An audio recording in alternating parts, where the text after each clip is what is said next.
Here's the thing nobody tells you. The people who seem like they have it together, the ones who stay calm when it gets loud, who don't drop the important things, who somehow always know where they stand. They're not smarter than you. They're not more disciplined. Most of them aren't even working harder. They just stop trying to hold it all in their head. That's the whole secret. That's the gap. On one side, you've got somebody running their entire life from memory. Every bill, every promise, every half-finished conversation, all of it live in their head at the same time, all day, every day. On the other side, somebody who built a structure that holds that weight for them, so their head is free to actually think. Same person, same brain, completely different life. The only difference is architecture. I'm going to give you that architecture, not a productivity hack, not an app you'll delete in a week. A way of running yourself that holds up when you're tired, when it's gone sideways, when you don't feel like it, because that's the only test that matters. Let's get into it. I want you to think about your life the way an intelligence officer thinks about an account. An officer doesn't carry the whole operation in their head all at once. They'd burn out in a week.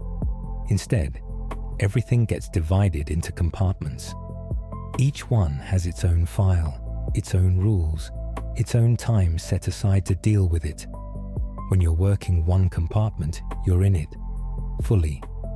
The rest can wait, because the rest is handled. It's written down somewhere reliable, and it'll come back around when it's supposed to. Your life already has compartments. You just don't treat them like it. Your health, your money, your work, the people closest to you, the place you live, who you're becoming. For most people, all of those are running at the same time, all day, with no walls between them. You're in a meeting thinking about a doctor's appointment. You're at dinner thinking about an email. You're lying in bed at midnight and your brain is doing your taxes. That feeling, scattered, behind, like you can never fully land anywhere. That's not a character flaw. That's what happens when every compartment leaks into every other compartment. It's a structural problem, and structural problems have structural fixes. So here's the first move. Take everything you're carrying and sort it into 5 to 8 areas, not 20. 5 to 8. Few enough that you can actually hold them. Enough that nothing important is homeless. Health, money, work, relationships, home, growth, whatever your real life is made of. Each one of those is now a compartment. And a compartment is just 3 things. A place where everything about it lives, a regular time you look at it, and a clear line between when it's open and when it's closed. That's it. You're not doing more. You're just giving each part of your life a room to live in, instead of letting all of it sleep in your bed. Now, the hard part isn't building the compartments. It's holding the line when your brain doesn't want to. You'll be deep in one thing, focused, finally, and a thought from somewhere else floats up. You forgot to pay the thing. You need to call her back. That project's slipping. Most people do one of 2 things with that thought, and both are wrong. Either they chase it, and now they've lost the thing they were doing, or they shove it down, which costs energy and doesn't even work, because it just floats right back up 2 minutes later. There's a third move, the one the trained people use. You park it. You take 5 seconds. You write it down where it belongs. One line, in the right compartment. And then you let it go. Not because it doesn't matter, because now it has a home. It's going to come back around when you review that compartment, exactly when you can actually do something about it, so your head doesn't have to keep holding it. That's the part people miss. The reason you can't focus isn't that you have too much going on. It's that you don't trust anything to remember it for you. So your brain refuses to put anything down. It keeps every plate spinning because it's afraid that the second it stops, something shatters. build something you trust, and your brain will finally, gratefully, let go. Park the thought. 5 seconds. Then come back to what you were doing. Do that 10 times a day and watch how much quieter it gets in there. Let's talk about the list, because you've got one, and I'd bet money it's broken. Here's how it's broken. Everything's on it. The thing you have to do today is sitting right next to the thing you might do in a year, which is sitting next to the thing you're never going to do, but haven't admitted that yet. All of it, one pile. And your brain can't tell the difference between any of it, so it treats the whole thing as urgent. That's why looking at your list makes you tired instead of focused. The fix is 2 lists per compartment, not 1. 2. The first one is your active file. And this is the part that's going to feel uncomfortable, so stay with me. Your active file holds only what's genuinely in motion right now. The next 30 days. 3 to 7 things. That's the cap. Not what's important, what's current. Those are different words, and the difference is everything. The second list is your someday file. This is where the important but not now lives. The stuff that matters, that you don't want to lose, that you are absolutely not doing this month. It's not gone. It's filed. It's just not allowed to stand in the room and shout while you're trying to work. Now here's the discipline, and it's a real one. Things can only leave your active file 3 ways. You finish it. You file it to someday because it's not actually current. Or you kill it. You look at it honestly and admit it was never going to happen. And you let it go. Every one of those is a win. Every one of them makes the list lighter. That's the opposite of how your list works right now, where things only ever get added and nothing ever truly leaves. So it just grows into this monument of everything you haven't done. That monument is heavy. You feel it every time you look. An active file with a hard cap doesn't let that happen. It forces a decision. When something new wants in and you're already at 7, something has to move. Finish, file, or kill. Choose. Do this for a month and your list will be smaller, truer, and lighter than it's ever been. Not because you did more, because you stopped lying to yourself about what you were actually going to do. Everything I've said so far falls apart without one habit. This is the keystone. If you take nothing else from this, take this. Once a week, you sit down and you get current. Every compartment, same time, every week. 15, maybe 30 minutes. That's it. I call it the briefing. Here's what it does, and it's bigger than it sounds. Most people have real awareness of maybe 1 or 2 areas of their life. Usually work, because work yells the loudest. Maybe money, when something forces it. Everything else just drifts. And they don't notice the drift until it's a problem they can't ignore anymore. The health thing that's now a real thing. The relationship that got quiet when they weren't looking. The savings that didn't happen. Drift is silent. That's what makes it dangerous. It never announces itself.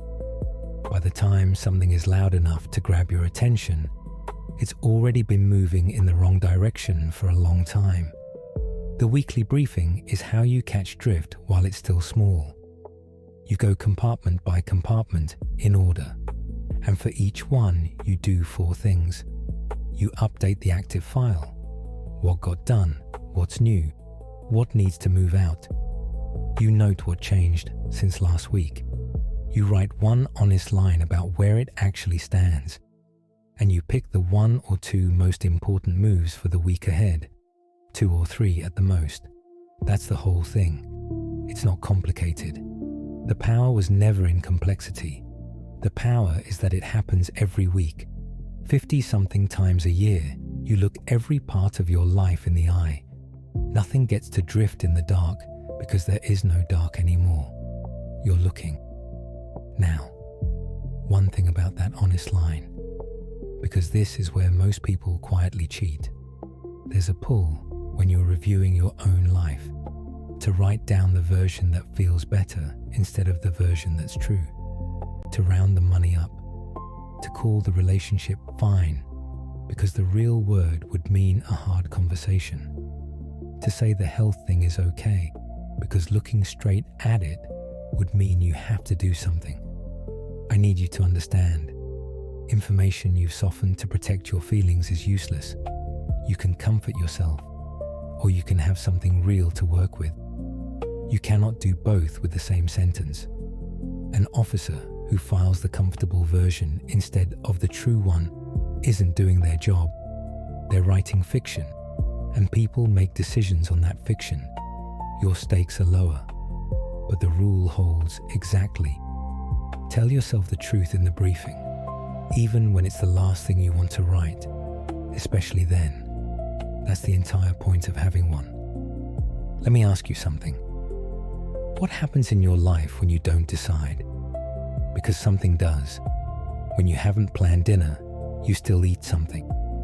When you haven't decided how the morning goes, it still goes some way. When you haven't consciously chosen what to do with money this month, it still leaves your account somehow. Those are your defaults, the thing that runs when you're not paying attention. And here's the problem. Almost nobody chose theirs. They just formed. Out of habit, out of whatever was easiest in the moment, out of who you were 3 years ago. And then you wonder, 6 months later, how things drifted to where they are. They drifted because the defaults ran, and nobody was driving, so you're going to take the wheel.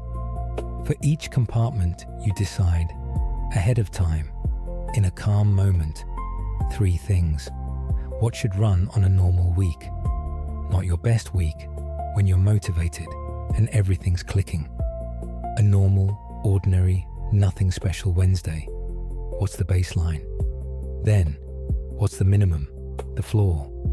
Below this, the area starts to break down. The least you can do that still keeps it alive when life gets heavy. And last, what's the one thing? The single behavior that, if it keeps running no matter what, holds the whole area together. Every compartment has one. Find it. Write those down.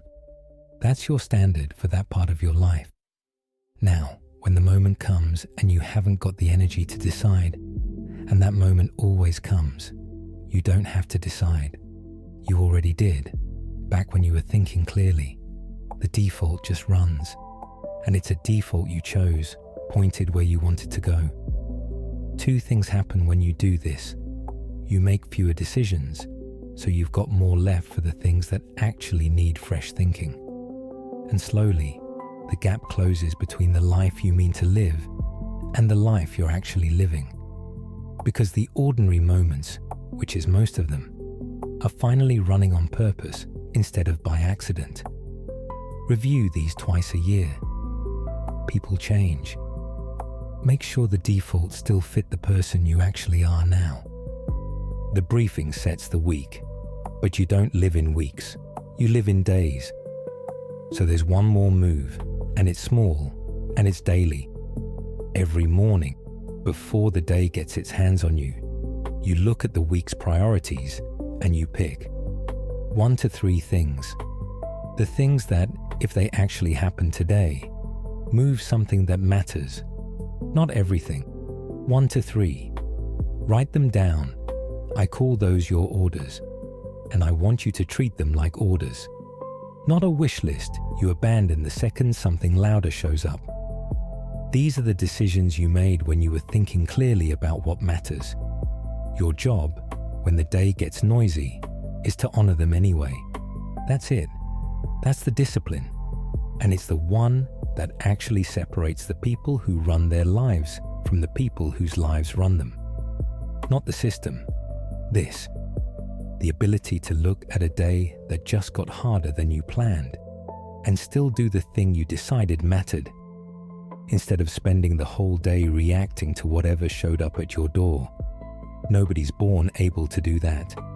The people who can do it didn't get issued more willpower than you. They practiced. They held the line a little longer each time, under a little more pressure, until holding it became the normal thing, and abandoning it became the strange thing. That's all discipline ever is. A pattern you've repeated enough times that it became who you are. So start small, 1 to 3 orders. Honor them more often than you don't. Let it compound. And at the end of the day, this part takes 30 seconds. Look back. Did the orders get done? If not, why not? No beating yourself up. Just the truth. Because tomorrow's plan is only as good as your honesty about today. An officer reviews the operation after it runs, not to assign blame, to get better the next time. You do the same. Let me tell you what this is really for. Because it's not what people expect. People come to something like this wanting to get more done, and you will. But that's not the thing that changes your life. The thing that changes your life is quieter than that, and it sneaks up on you a few months in. It's the disappearance of a noise you've lived with so long you forgot it was there. That low hum of something slipping, and I don't know what. The background dread of the thing you've forgotten. The feeling of being a little behind on everything, all the time, without being able to say exactly what or by how much. Most people carry that every single day and have stopped even calling it anxiety. They just call it life. That noise goes quiet when you run a system you trust. Not because life gets easier. Life doesn't get easier. It goes quiet because you finally know, with real confidence, built from actually looking every week, that if something important were happening in any corner of your life, it would be in your system, and you'd see it, so your brain can stand down. It can stop running every plate in the background. It can let you actually be where you are, and that changes everything downstream. You're in a conversation, and you're in it, not half gone. Something hard happens, and you don't come apart, because the ground under you is solid enough to take a hit. You rest, and it's real rest, because you trust that what needs you will find you when it's time. That's the thing people are actually chasing when they go looking for productivity systems, not output. That, a quiet that comes from structure instead of from pretending. The officers call it operational calm, staying clear and steady under pressure because the thing underneath you is holding. That's what's on the other side of this. Not a perfect life, a reliable one. So that's the architecture. Compartments. So every part of your life has a room. 2 lists. So only what's current gets to stand in front of you. A weekly briefing. So nothing drifts in the dark. Defaults you chose. So the ordinary moments run on purpose. And daily orders you honor.